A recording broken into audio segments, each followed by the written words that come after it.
Hi, and congratulations on your 2021 Nissan Rogue SV. Nissan did an amazing job when they redesigned this Rogue. I love the layout of it, love the new features that are in it.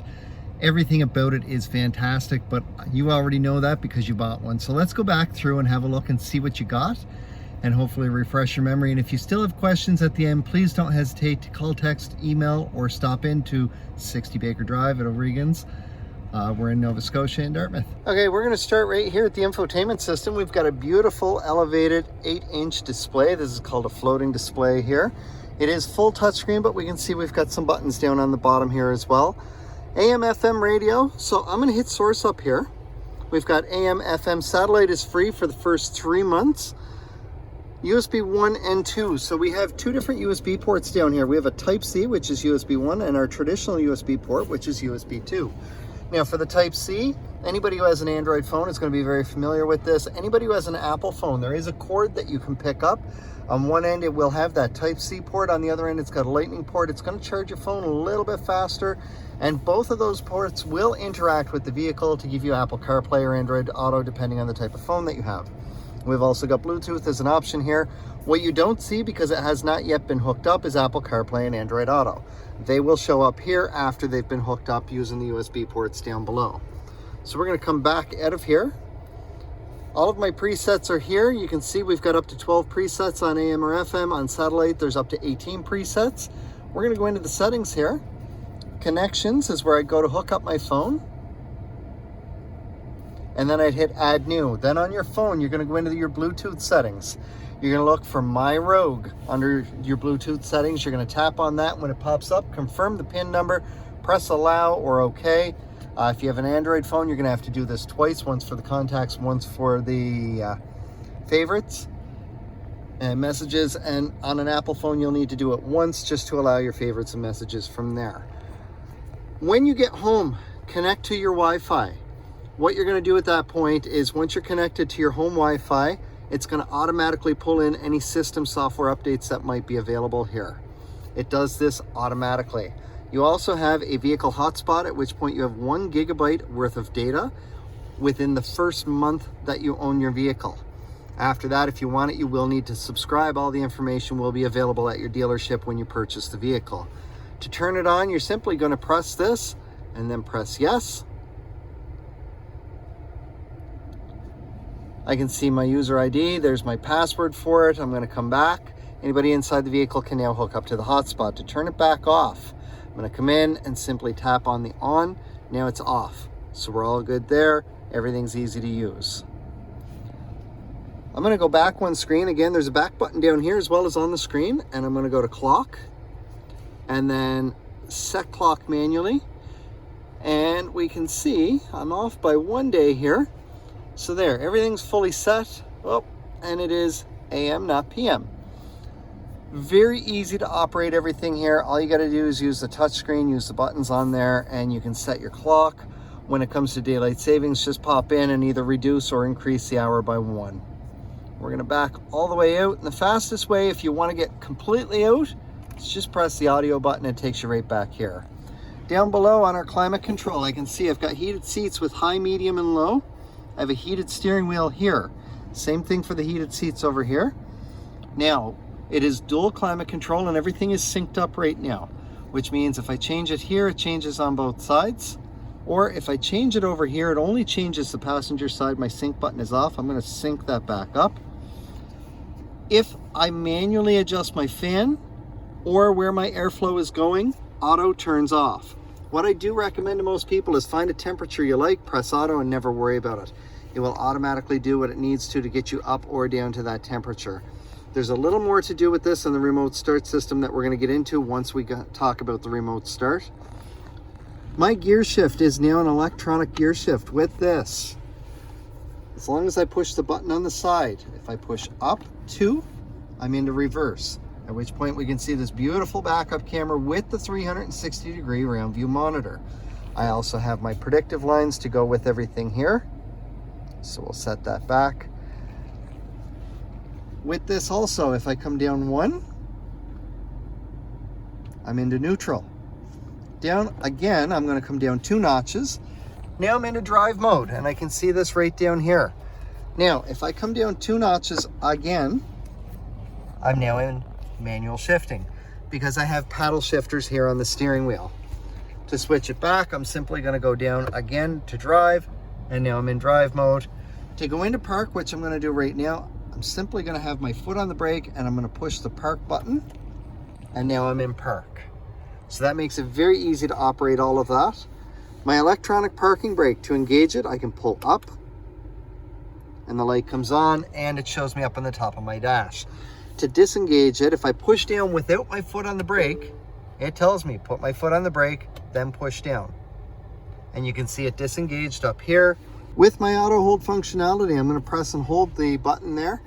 Auto hold comes on. Now, when I'm in drive, because I'm already parked here, I can see my auto hold is lit up green. Now, if I touch my gas, it's going to light up white.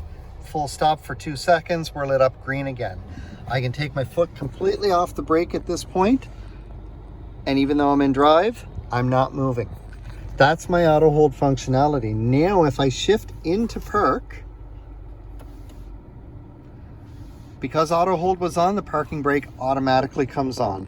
The difference here is now, if I shift back to drive, my parking brake is still on. I'm in drive. However, if I just touch the gas, that releases and I start moving. So now I'm going to back up to where I was. And we're all good. And I'm going to shift back into park. My gear selector down here, this is a new thing for Nissan. We've moved it down from the dash over here to our center console. We've also given a few more options here. So what's going to happen here is I'm in auto. This is my top option here. And it will tell me up on the screen here as I change it, there's my auto mode.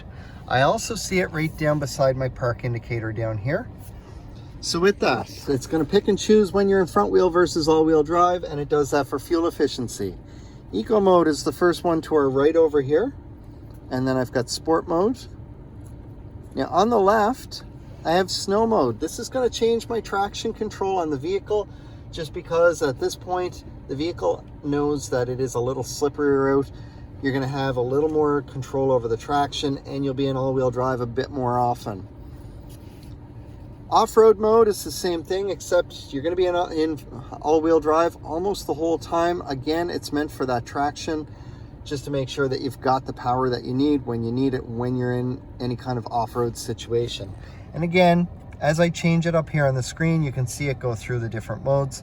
That way I don't need to be looking over at it as I'm changing it while I'm driving.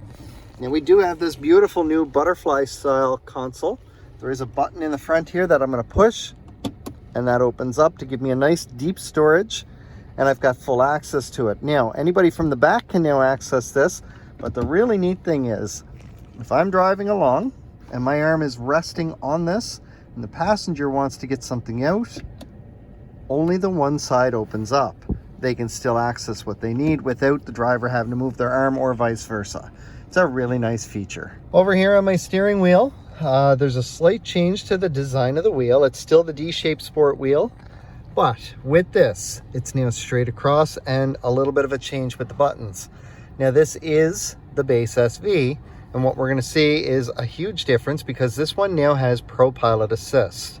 We still have our adaptive cruise here. So what this does, this button is going to answer a hang up a call once your phone is connected. This button will allow you to make an outbound call, or depending on the type of phone that you have, access your voice recognition system.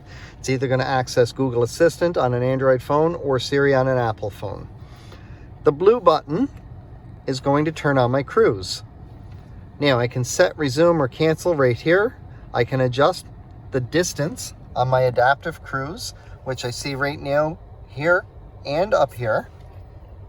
And I can drop it down to 2 or 1 or back up to 3. Or if I turn this off and turn it back on and press and hold, I'm no longer in adaptive cruise. I'm just in normal cruise mode, which shows up here, and there's no more lines in front of my vehicle down here. So I'm going to turn it off and back on. We can see initially it shows all your safety features there, but it also comes back to show you your adaptive cruise. And we see up here we've got our lane departure information here. And using the button down here, this will turn on and off ProPilot Assist. So now it's on, as it was off from the previous person who had been in the vehicle. So we're good to go with that. As I'm driving, ProPilot will kick in. You'll hear it beep. You'll see lines show up around everything here, and everything will light up green. And you're going to feel the steering wheel start to move in your hands. ProPilot will read the lines on either side of you when your cruise control is engaged and ProPilot is turned on, and it's going to help steer the vehicle.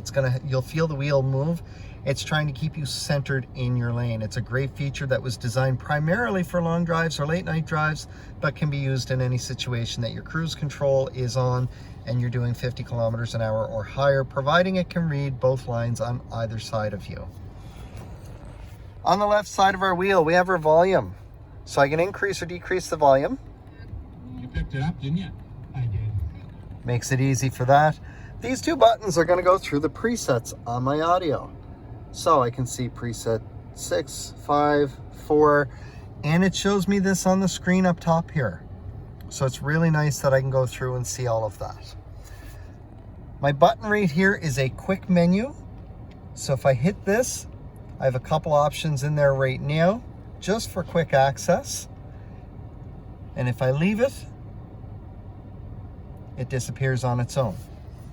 My left and right buttons with my OK dial here. Now I'm going to go back a couple screens because I want to start on the home screen. So this is where we're at. The left and right will take us through those options, and then any screen that has little dots on it, which we'll see on a few of them over here, will allow you to scroll. You also press in that dial to press OK. So right now we're on the home screen, which gives us a digital speedometer and our radio info. I'm going to go to the next screen on the right, and we see a couple dots there. Right now I'm on my speed, and I've got my average speed below it. If I scroll down, I now have my trip computer. Now we're showing extremely high fuel economy because we've only gone 60.9 kilometers in 3 hours and 10 minutes. So I'm going to press the OK button and hold it in. And then I'm going to say all, because I want to reset everything. And we're all reset. One more down takes us to our average fuel economy, which is now reset because we just reset it, and I'll go back up. Next screen to the right is for our tire pressure monitoring system. It will show you each individual tire once you start to drive. Whether you're on this screen or not, if you get a low tire pressure, it's going to pop up, tell you low tire pressure. It's also going to tell you exactly which tire is low and what the exact pressure is. From there, when you go to an air pump, whether it's at a service station, your local dealership, or wherever it is, go to the tire that needs the air and start putting air in. When you get to the proper pressure, providing your vehicle is either in the on position or running, when you get to the proper pressure, the horn's going to beep to tell you to stop. If you were to continue putting air in, you're going to hit an upper limit. At that point, the horn is going to beep 3 times in a row. Please stop putting air in the tire at that point. However, if that happens, you have 2 options. You can either go around and do the same thing to the other 3 tires so that you've got even pressure across them and you get even tread wear, or you can start releasing some of the air back out of that tire, and when you get back down to the correct pressure, the horn's going to beep once to tell you to stop. I'm going to scroll down here, and we have a screen that's going to show when you're in front-wheel drive versus all-wheel drive. This will allow you to monitor that. Pulling away from a dead stop, it's going to be an all-wheel drive. As soon as you get going, it's going to drop down to front-wheel drive. Any traction conditions at all, so hydroplaning, slippery roads, loose gravel, whatever it is, will automatically kick over to all-wheel drive, and it will tell you this. Also, as you change through the different modes, it will show you when you're in all-wheel versus front-wheel. Our next screen over is just our radio info, but from this screen, we've got total control of everything to do with our audio right from this screen. So we already saw here how we can control the volume and our presets. However, from this screen, if I press in the OK dial, I can now change the source of my audio. So I can switch over to satellite radio, and then everything's all good there. I didn't have to look over at my screen. I didn't have to do anything special. I did it all with the push of a thumb. Our next screen over is for the adaptive cruise control, which, as I said, will give you 1, 2, or 3 car lengths plus safe distance. And just as an example, 1 car length plus safe distance at 100 kilometers an hour is approximately 2.5 car lengths. If I scroll down on this, I now see all my safety features, and there is no shortage of safety features on this new Rogue. For starters, we have 10 airbags standard. Also, we have automatic emergency braking with forward collision warning and pedestrian detection. Forward collision warning is something you will experience. So if you're driving along and the car up ahead of you is turning into a side road or a driveway, and you're now closing the gap really fast because they're doing approximately 10 to 15 kilometers an hour around the turn, you're doing 50 or 60 kilometers an hour approaching them. As soon as that radar in the front gets within range, it senses that there is a risk of a collision here if something doesn't happen.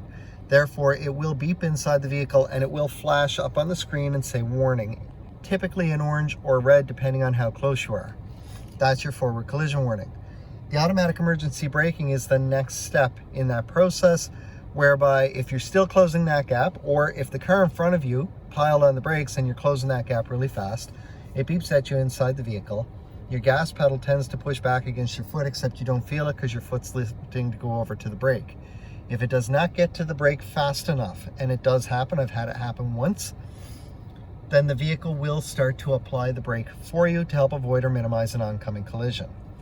This works the exact same way for the pedestrian detection, except it's going to happen much, much faster because the car ahead of you still has some forward momentum, while the pedestrian that's just walked out in front of you does not, and we're hoping to avoid giving them any. The other difference is instead of starting to apply the brake, it's going to fully apply the brake for you. Blind spot indicators are out on our mirrors on this new Rogue. So I'm going to put our window down here, and we can see out here we've got a little triangle that will light up an orange, and it's the same on both sides. That will light up and stay lit up as long as part of a vehicle is in your blind spot. With that said, if it's lit up and you signal to go whichever direction, so if our driver's side indicator is lit up and I signal to go left, then my indicator is going to start flashing and it's going to beep at me here inside the vehicle. Lane departure warning comes with a haptic steering wheel. So if you start to drift out of your lane, and it can read the lines and it understands that you're drifting out of your lane, your steering wheel is going to vibrate. It's like hitting the rumble strip on a highway. It's going to let you know that you are drifting out of your lane. And if you've got your cruise control at least turned on, not necessarily active, but we see this little indicator up here, that is your lane departure intervention. If need be, it will help pull you back over into your lane if you're not correcting it yourself. We have rear cross traffic detection. With that, if you're backing out of a parking spot and there's anything coming at you from either direction within approximately 2 car lengths inside the vehicle, it's going to beep at you, and whichever side the movement is coming from, the blind spot indicator on that side of the vehicle will be flashing to let you know, whoa, hold up, there's something coming at you from this side. At that point, you can either watch in your rear view mirror or your backup camera, and you will see it go by. We've also got rear sonar and rear emergency braking in the back. So the rear sonar comes up with this. So we've got green, yellow, and red hash marks. And the first thing I want to point out here is as long as whatever is behind you stays above the red hash marks, you have room to safely open your hatch. When you're backing up, we see there's no noise happening right now. As I start to back up,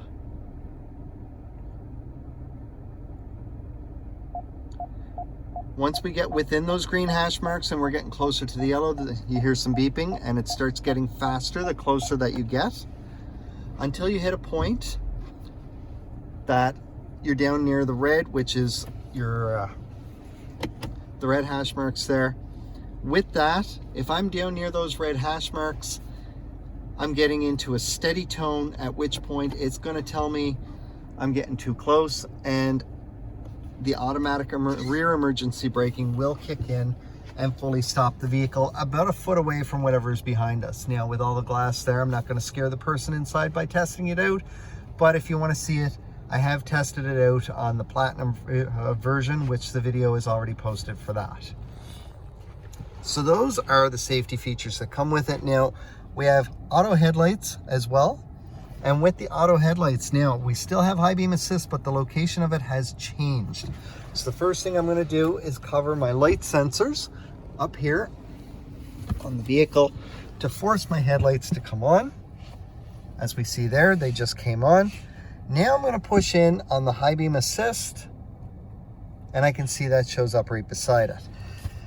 High beam assist will work at 40 kilometers an hour or higher when your headlights are on, and it's dark enough. So if I'm driving along the highway and it's dark enough and I've got high beam assist on, if there is nothing ahead of me, the high beams will automatically come on. The moment that there is something ahead of me, whether it's going the same direction or coming at me, the high beams will turn off all on their own. This is a great feature for driving on the highway. It has to be in a dark enough area. For example, if I'm driving in an area that's well lit, the high beams will not come on because it's just not dark enough. It uses the camera up here to determine whether or not it's dark enough for the high beams or to see if there's anything ahead of us. So that's our high beam assist. I'm going to remove this so that our headlights turn back off on their own. High beam assist is off and then the headlights are off. So we're all good there. Our next screen over to the right is our settings. Now there is a couple of things that I do change in here and I want you to be aware of.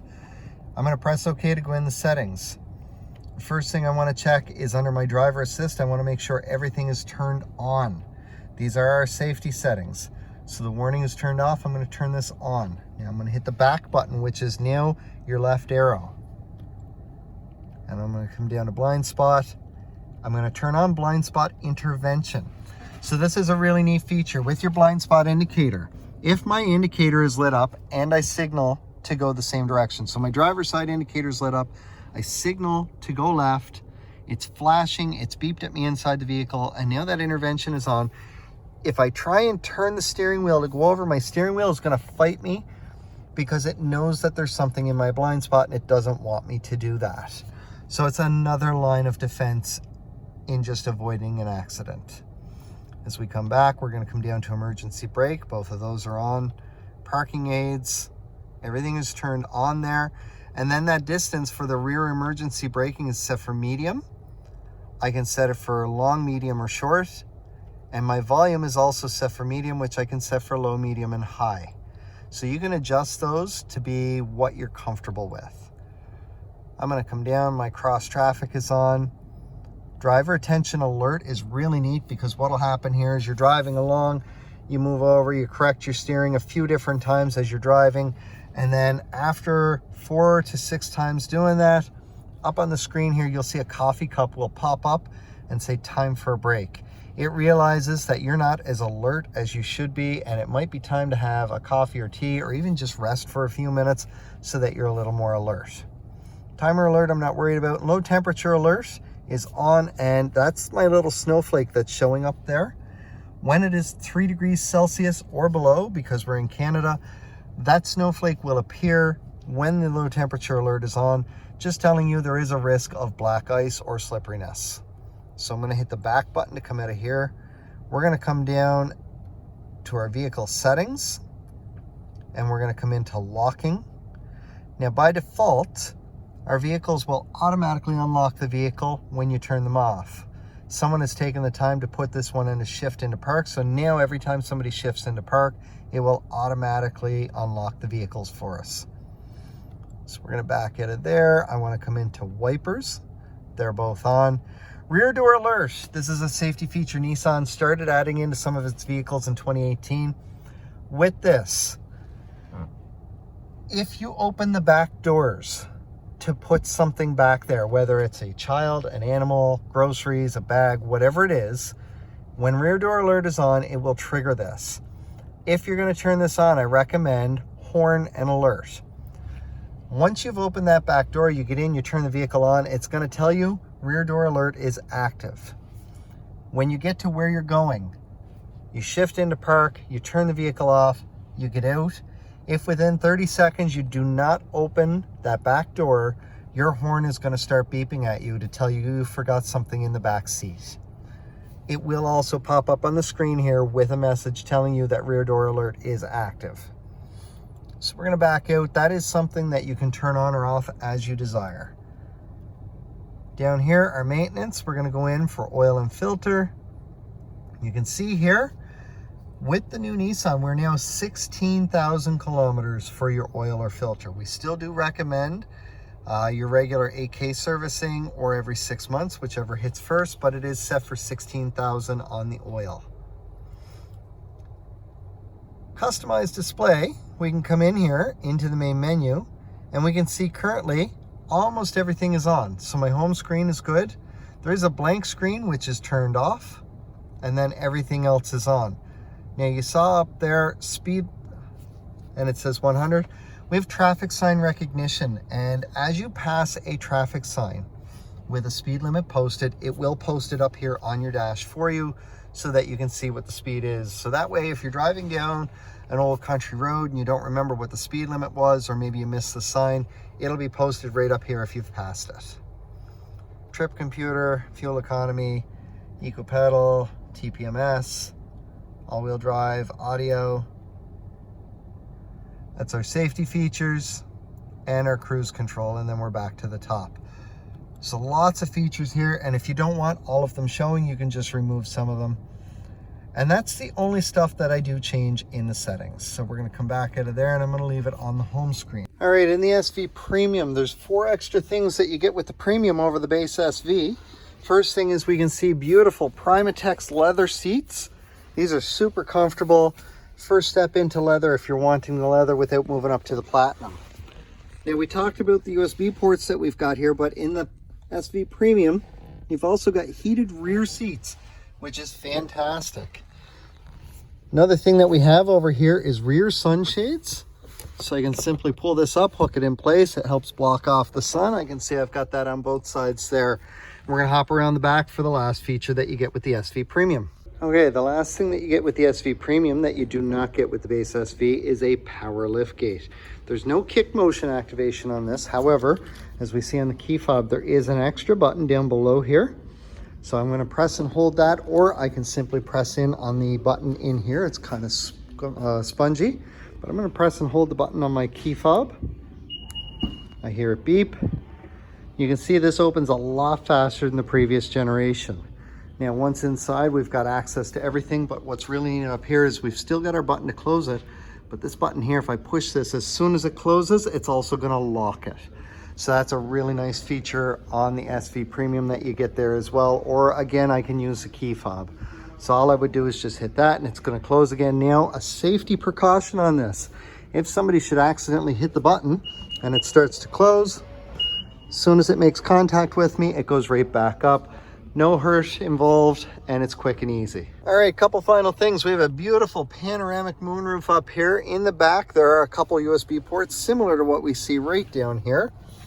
Our controls over here have changed a little bit. So I've got my windows, which are all auto up and down. And I have a button here to lock all of them except for the driver window. My driver window being right here. For my mirrors, I simply push the one I want to adjust it. Same thing over there, and when you're done, whichever one is lit up, push it again to turn it back off. That way, if I accidentally hit the button, nothing happens. And we can see my lock and unlock have moved up here. On my key fob, I have my panic button, unlock, lock, and we have remote start on this. So to work the remote start, you're gonna hit lock and then hold the top button for 5 seconds. It will remote start your vehicle from up to 200 feet away, and it's going to run for up to 10 minutes or until you engage the vehicle. To engage the vehicle, you simply get in, put your foot on the brake, and hit the start button, the same as starting it. With that said, you can do 2 remote starts without ever getting in, or 1 remote start with an extension without ever getting in. After you've done that, when you get in, because that's how you reset it, is you got to get in, start the vehicle, and drive a little bit. If you decide you're not going anywhere, you can press and hold this top button for 2 seconds and that will turn it back off. Now, your key fob, because it's a fob, has a battery inside that's typically good for 2 to 4 years. At that point, when your fob starts to get low, you'll go to start your vehicle and on the screen it'll pop up. It's either going to tell you low key fob battery or it'll say incorrect key ID when you try and start it. If that happens, give it a second for the message to go away, do it again. This is an indication it's time to switch your key fob battery. If you get to the point that the battery is dead, on the back, there is a little clip here, a button that if you push it over, there's a key for the driver's side door. That will allow you in the vehicle. From there, when you get in, take the Nissan emblem on your key fob and use that to push in your start button. It will still start the vehicle even though your battery is dead. Now, if you want to switch the battery out yourself, just get something into one of these two little recessed areas here, give it a little twist, and this will pop open. The battery that's inside looks like a watch battery, except it's a little bit bigger. The number on the battery is your battery size. Once you switch it out, just put everything back together, put your key back in place, you're good to go. Batteries can be found at any big box store or drugstore. The other thing is, if you want to take it into the Nissan dealership, it's $1 or $2 more, but they're going to do everything for you and they're going to test the battery in the process. So that's how that works. Congratulations again on your 2021 Nissan Rogue SV. This is an absolutely amazing vehicle. I've typically driven the SV technology package as a demo when I'm at the dealership. This has everything that's in the SV technology package, except for the power liftgate, which is in the SV Premium. Absolutely amazing features. I love the drive. I love the comfort. It's hard to believe, but it's gotten more comfortable than what it already was. And everything about this is absolutely amazing. The finish on this is beautiful. I know you're gonna love your new vehicle. I look forward to working with you in a few years' time when it's time for your next one. Anytime you're in service, please feel free to stop by and say hello. And if you have any questions at this point, please don't hesitate to get in touch. You can call, text, email, or stop into 60 Baker Drive with O'Regan's Nissan here in Dartmouth, Nova Scotia, and I'll do everything that I can to help answer any questions that you have.